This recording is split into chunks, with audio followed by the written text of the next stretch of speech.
I have them at 10-7, making the playoffs over the 49ers. Wow. Oh, Oh, wow. Okay. All Yes, right. I All have right. them so as you the wait. So he did two this in whole their time. He really division. did have the 49ers missing. He just had it buried. All right. This is going to sound like so much hate, and I swear it's not.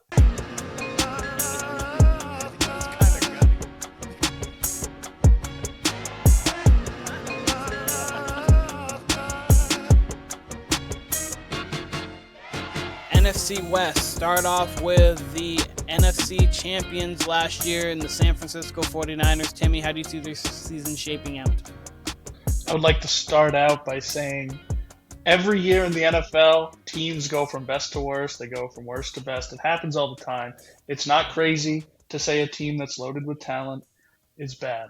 I don't think they're a bad team. I think they're very, very good. I think their defense is a little bit faded to what it was 2 years ago. I think that was kind of their peak. Um, I have them at 10-7. I don't think that's crazy. I don't have them winning their division. I do have a pretty mixy up division here, so just be ready for that in the future here. 10-7, I don't think is crazy. I feel like you guys are going to pick them at 11-6 or 12-5. So me having them, 1 or 2 games behind isn't that crazy.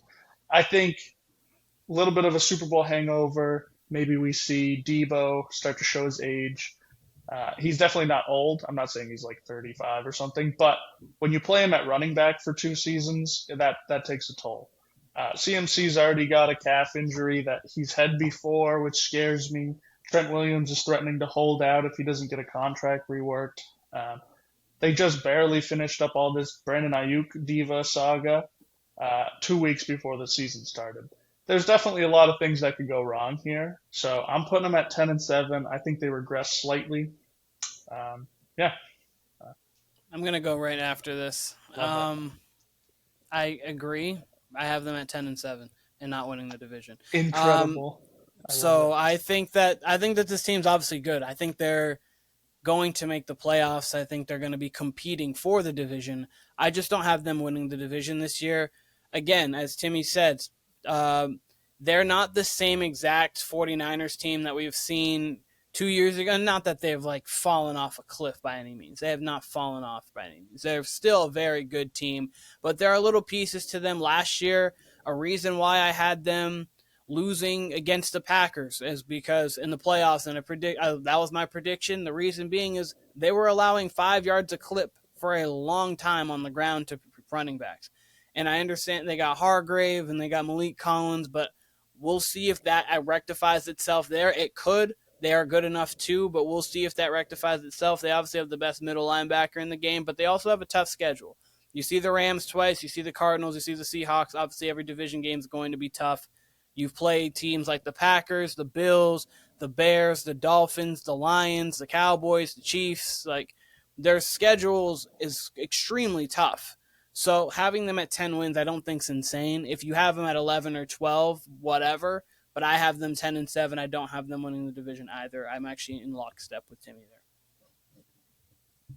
Tim, the way you were prefacing everything, I thought for sure we were going to have a 49. They were 8-9. Yeah. I thought that's where we were I thought they were 8-9. I thought they were 8-9. Listen, the case for that, 4-8-9, or the case for, look, the Super Bowl hangover is real, especially when it comes to the Super Bowl loser. Okay, as Keenan mentioned, this is not only a tough schedule, but one or two in toughest divisions in the NFC. The NFC West is not going to be easy by any means. Schedule's not easy by any means. I got to be honest, though, much like last year, man, where I was prepared to, pick the Seahawks to win the division. I was prepared for that this year as well. I'm just going to cut to the chase here. I actually have the Niners win the division. I was prepared for 10-7. I would have been in lockstep with both of you. I got to 11 wins, though. I got to 11-6 with this Niners schedule. Maybe I would have felt differently if this Ayuk thing was still hanging over the season, but it's not. They got that squared away. I would imagine Trent Williams is out there week 1. CMC, that's going to be the question, and then their defense is going to be the question as well. I don't really know what to expect from this defense. It's going to be formidable. I don't know if it's going to be explosive. Their pass rush took some hits. Whatever. They got a new DC in there. But overall, man, that offense, every part of it, every part you'd want, whether it's Purdy, whether it's CMC, though he's banged up, whether it's Debo, whether it's Ayuk, whether it's Kittle, they're all there. And you still got Trent Williams, who's the most important piece of that. And I think the part that we're all discounting is what if Purdy takes a leap? We talk about Trevor Lawrence taking a leap. What if Purdy truly comes into his own this year? We've already seen an NFC championship trip and a Super Bowl trip from him. If he takes a leap, I feel like I say this way too much, but all bets are off. All bets are off with this team if he takes a leap because, yeah, they go from elite to just super dangerous if he starts improving, which is, you know, he's got all the qualities for a Shanahan QB. He's got accuracy, especially from the short term. He can push the ball downfield, so he's not afraid to take risks. He can scramble. So really it would be like him just becoming far more dynamic and honing in on all those skills. But if he takes a leap, I mean, you know, there's no reason for this team to get to 12 wins, even with their rough schedule, how it's laid out, the ones they have at home, you know, when the games fall. I was all prepared all summer to pick this team at 10-7, and I still got to 11-6 for them. That being said, they probably will end up 10-7, but there very much is a world where this team's, you know, edging towards 12 wins. But again, you guys make great cases. This is going to be a tough division. You know, the Cardinals are there, the Rams are there, and then, you know, we'll talk about the Seahawks. All three of these teams, obviously, in a sec here, but I'm incredibly excited for this division. You know, I talked about the AFC North, how that's one of the, like, I could just watch Red Zone or Sunday Ticket, just strictly the NFC North. Feel the same way about the NFC West. So cannot wait. All right, let's hop right into the Los Angeles Rams. Timmy, what is your thoughts on the Los Angeles Rams? Big fan. Huge fan. I think the Rams are the team that improves significantly. Last year, Cooper Kupp was hurt for a lot of the season. Kyron Williams was hurt. I think Sean McVay is going to give us a masterclass this season. And I think Cooper Kupp and Stafford are going to give us another season that's close to the Megatron season like we saw a few years ago. I think this team is the best. I have them winning the division, so I think they're the best in the division. Don't really want to say my record because you guys are going to clown me. I got them at 13-4. I think they're that good. Oh, yes, okay. Right. This is a Super Bowl team, he said. This is a Super Bowl team right here. Okay, well, we agree on a lot, but not everything. So I have them 11-6, but I do have them winning the division. I do like what they have here. I think you're going to get a better Cooper Kupp this year. I like DeMarcus Robinson as a third, and then obviously we saw what Puka Nacua did last year and how he's going to be. Kyron Williams, he might not have the same season he did last year, but when you got a backup like Blake Corum, it doesn't really matter. You've got a very talented backfield. So I like what they've done there. Of course, the big thing is how is their defense going to look without the best defensive player of this generation? Of course, I understand. And Aaron Donald might not have been the exact Aaron Donald that we had gotten maybe in like 2021, but he was still a top 3 to 5 defensive player in the league. So he retired obviously on a high. So it's going to be interesting to see how they fill in the spots there. So I get that, but they did get Tre'Davious White. So they did get some assurance in the back, which is what they haven't had for a while. I like this Rams team at 11-6, and I think Sean McVay is obviously an excellent coach. So I got him 11-6 winning the division. First of all, I want to say, Tim, never worry about being clowned because, I mean, no matter what you say, it can't compare to the Raiders prediction. That one's the most outlandish to me. And we've even got Keenan on record at one point saying on this podcast that he was okay with Mitch Trubisky down 14, driving with the ball in a comeback situation. And I've definitely said my share of ridiculous things. So I actually don't remember saying that. Was it 14 or down 7? I don't feel like I would have said 14. I'll give you this. Usually my comparison for that is like down 10. I usually say down double digits. Do you trust this QB? I was going to say, because I think the situation was, can he make a couple plays or use his legs? And I think that was it. But you know what? Whatever it was, I think I was talking pro Mitch Trubisky, and that's all that matters. Timmy or Kyle, and you know what? I don't remember that exactly, but I'll give it up. One of the reasons I was pro Steelers last year was Kenny Pickett, and That's one of the most ridiculous things I've ever said. I was off that train by week 1. I'll give myself that. Jacoby Myers is Cooper Cup is also what you I did said. not, and that's I did not say that exactly. We've been through that one. I did not say that exactly. I said he could be Cooper Cup, but hey, in the right situation. But anyways, that's still small part of me might still small part of me might still believe that, but they got They got similar traits. That's all I'm gonna say. But when it comes to this Rams team and Cooper Cup in question, agree with a lot of what you guys say. I do think this is a sleeping giant right here when it comes to McVay, when it comes to Stafford, when it comes to Cooper Cup, Puka Nacua. You do got a question, though. They are losing the greatest interior defensive lineman of all time. I don't think that's something you can just replace. What worries me about this team the most and what I cannot get out of my head the most is Stafford playing 17 games. Which isn't crazy to say in a 17-game season, which isn't crazy to say with Stafford's age and what happened last season. And you might even feel okay about him, depending on how you feel about Jimmy G as your backup. That's actually a pretty good consolation, actually. I just don't know with this defense how it bounces back and Stafford. That would be my worry. I actually have them at 9-8. Wouldn't be surprised to see it 8-9.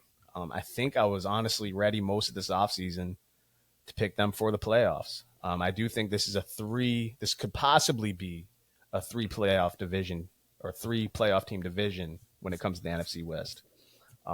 Whether that's the Rams, whether that's the Cardinals, whether that's the Seahawks, along with the Niners. I do think the Rams could be one of them. But I do have my worries.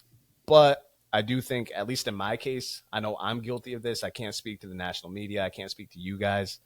I'm guilty of overlooking Sean McVay when it comes to him being an elite coach, because he does. I mean, we saw it with Baker Mayfield 2 years ago. He'll exceed expectations when we shouldn't be, having poor expectations for him. He's a Super Bowl winning coach. He's an offensive genius. But I find myself overlooking that sometimes. Like this year, I got them below both of you. So I see 9-8. There's a clear world where they're 11-6. It's just how you feel about those split games and divisions, because I don't think the Seahawks or the Cardinals are going to be any slouch, and it depends on how you feel, when they go to cold weather cities in November and December, which Stafford is pretty well used to playing in Detroit and having to play the Bears and the Packers and all that. So honestly, a lot of my season for the Rams hinges on Matt Stafford, really. So, and of course the defense, but that's where I'm at, 9-8. Okay. Next, we're going to be hopping into the Seattle Seahawks. Timmy, what do you think? I really want to like the Seahawks this year. I think this is just a situation where there's too many teams in their division that they can't beat to the playoffs, right? They can't send 4, so you can't have all 4 of them in there. So I have them missing the playoffs. I have them at 8-9. I think they're still a very competitive team. I just don't have the ceiling for them, but I think this team can improve from where they were last year. It was clear to see, Jackson Smith and Jigba had an interview, and they asked about the previous offensive coordinator, and he was basically like, "I'm happy he's gone," kind of vibes from him. So I think that they can definitely build this year with Ryan Grubb. I like Grubb, so I just don't have them with the high end, just because, like Kyle said, they're in a really loaded division right here, so it's hard to squeak out a lot of wins. So I got them at 8-9. Don't mind it. Kyle, do you want to go next? Do you want me to? I'll go next. I just want to say I'm shocked. Tim, you've grown. You've gone from I thought you were going to go with JSN there when it comes to Jackson Smith and Jigba. So true, I said it. I hesitated, not going to lie. I was thinking it over. Proud of you. You pronounced it all correctly. We had no slip-ups, no need for a censor there. Got all the letters. I sounded it out, got all the characters. In Jigba. But when it comes to the Seahawks. Jenga, yeah, right? Just be safe and say Jenga. When it comes to the Seahawks, I was ready to actually pick them as my division winner over the Niners. Would have been similar to how it shook out last year for my preseason NFC predictions. But I do have them at 10 wins. I do have them above the Rams. I do have this team making the playoffs. Mike McDonald might have been the hire of the summer, honestly. Nobody was expecting that. This is a team who, through the Pete Carroll era was known for their defense, especially in the Super Bowl era, the Legion of Boom era, of course. And then, the last 6 years, we've seen that fall off, right?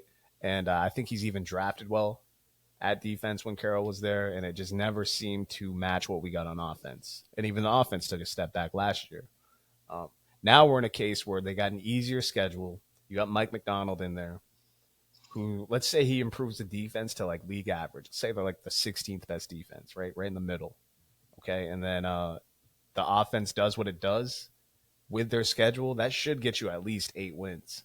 And then, if you want to swing it between the division games or how they should get to 10 wins. Their over-under is 8.5. Much like the Niners, their over-under is 11.5. So if you took them at 11 wins like I did, you still kind of get that under. I think 8.5 is crazy for the Seahawks team. I think there's a ton of talent. I think the defense is going to be better. I think the offense is going to look better. And they've got already, just as they are, just Geno, Jackson Smith and Jigba, an older Tyler Lockett, Metcalf, Kenneth Walker. That's already something you would like. That's already something any team would take. You combine that with their home field advantage, and just with this veteran coach, we saw, he's a new coach, but he's veteran when it comes to the defensive shit. He seems like he's ready to be a head coach. And we saw what he did with Baltimore last year as far as mixing and matching. Why couldn't he do that with a blank slate here in Seattle? I really like this team. I know I got the Niners at 11-6. I know I got the Niners winning the division. But if there was going to be one to supersede that, it was between the Seahawks and Rams for me. And, man, I really like this team. I think this is going to be one of the more fun teams in the entire NFL this season. I think that the Seahawks are going to compete. I think that they're going to be interesting. I actually have them as the worst team in this division, but I have them at 7-10. I like them. I don't love them. I think defensively that they have a lot of pieces. I think at cornerbacking room, they have one of the best cornerbacking rooms in the league. So I think that overall that the Seahawks are good, and I definitely think that they can compete. It's one of a couple things. Timmy said it. They are in a very tough division. You could argue, honestly, top to bottom, most competitive division in football. You could put it in that conversation. I think that every team has a chance to be above 500 this season. You're also in a conference that has the NFC North has 3 legitimate teams that could make the playoffs. We'll get to them shortly. The South have 2, the Falcons, and then the Bucks clearly made the playoffs last year, and they didn't really get any worse. And then the NFC East has 2, because the Cowboys still could get to the playoffs, even though I don't. You both have them there. That's a lot of teams that could make the playoffs, essentially. So I think that the Seahawks are going to be a little bit on the outside looking in, and I think it's going to be because Geno Smith is going to not play all that great. I think it's going to be more so a little bit like last year Geno rather than 2 years ago. Not that last year he was even bad, but I also think that he's definitely the worst quarterback in this division, and I think it's going to show. So that's really where I have it, 7-10, but I do get where the 8.5, if you want to take the over there, I get why you would take the over. I personally have them at 7-10 just due to the fact that the NFC has a lot of talent. And he very well might be the worst quarterback in the division. That's fine. But I will say, for their first 5 games, look, they got Broncos at home. They got the Patriots following that game. Then they get the Dolphins at home. None of us love the Dolphins in a big game or in a tough environment. Having the Dolphins at home during that. And then so they go on the road to the Lions. We'll talk about the Lions in a sec. That's a dome game. And then they got the Giants after that before their schedule really starts to heat up. So I think there's a world 3-2. Yeah, I could see them easily being 4-1, 3-2 going into that Niners, Falcons. Who knows with the Falcons? Then you get the Bills, Rams, Niners. It is a tough stretch, but I do think they're good enough to be like 500 the rest of the way, which would lend them to be, where we all kind of think they're going to be. You got them at 7 wins. Tim, you got them at 9? 8 and 9.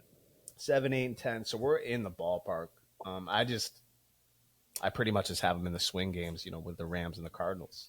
Yep. Which, speaking of which, that's exactly where we're going next.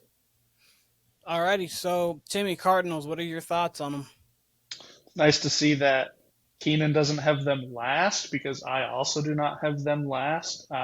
I think this team is going to be one of the worst to best teams. I think they're going to regain fully healthy Kyler. He's a quarterback that can compete on any week.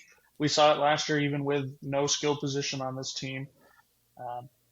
Marvin Harrison, bona fide stud already, hasn't even played a game. You don't even have to question it. He's going to be fine. Trey McBride, I love Trey McBride. I think he could be the tight end one this year. James Conner, they drafted Trey Benson to be his backup, and I really like that because Conner does tend to miss some games. The only thing that really worries me about this team is the offensive line. I feel like they just don't have a good offensive line whatsoever. So Kyler might be running a lot, and that would scare me coming off of the ACL. But he is close to 2 years removed from that, so he should be fine. I think the defense is going to take a step up. I think Gannon's going to show that he was the defensive coordinator in Philadelphia that, went to the Super Bowl that year. And I think they're going to bounce way back because last year this defense was one of the worst in the league. I have them, I think, higher than Keenan. I have them at 10-7 making the playoffs over the 49ers. Wow. Oh, wow. Okay. Yes. All right. I have them So as he the two. This whole in their time he division. really did have the 49ers missing. He just had it buried. All right. Okay. Yes. All right. Ooh. I didn't want to allude to it earlier because I knew we would get right into it. So I like it. Well, let me Okay, let me quickly respond. you want to follow? Let me quickly. Okay. You want to go? No, I was just going to quickly because I was just going to bounce right off of the Cardinals. I don't have them beating the 49ers in the playoffs. I've already said that.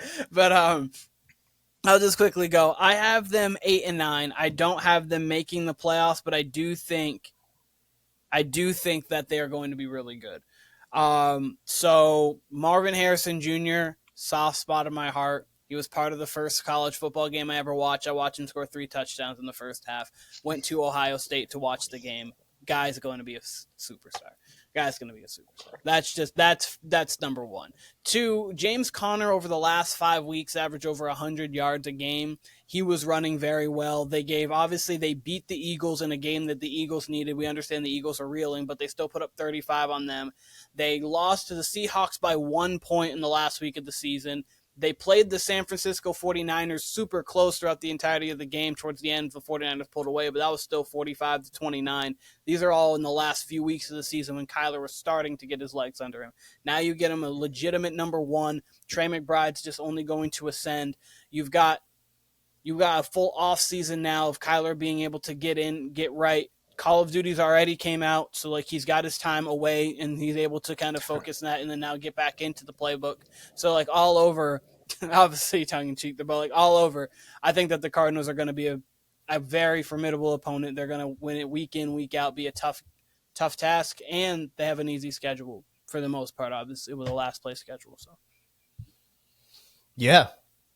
I mean, I just said how the Seahawks and the Rams are going to be swing teams in this division, but it also falls with the Cardinals. I think you can make any case for either one of those three to be, whether it's a division winner, a 10-win team like Tim has them, or, just a wild card team in general. All three have a real case.